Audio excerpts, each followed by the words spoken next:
Well, some in the tri-state saw storms earlier today. Last night, the weather turned deadly in Brown County.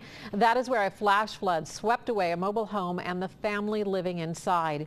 3 survived, a father and 2 sons, but the mother and a son and daughter did not make it out. Local 12's Rich Jaffe says the community is shattered by this loss. You can see the agony and exhaustion on the faces of the search crews as they walked back from the spot where deputies found the body of a little girl wrapped in flood debris. Her older brother had managed to put a life jacket on her before she was swept away, but it didn't help.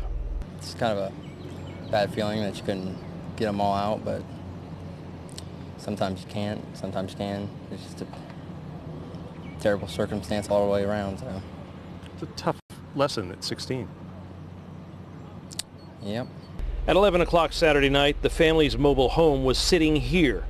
Half an hour later, it and the family were both gone. Loretta Walker lives right across the road. Yeah, it's not very big at all. It's normally not no more than 3 inches running through there, and it's got a 6-foot bank that it's got to come up. And water through our house was waist deep by the time we got out of the house. His truck was floating. He jumped down in the water to grab a tie rope to tie his truck to a tree up the hillside so the truck doesn't float off.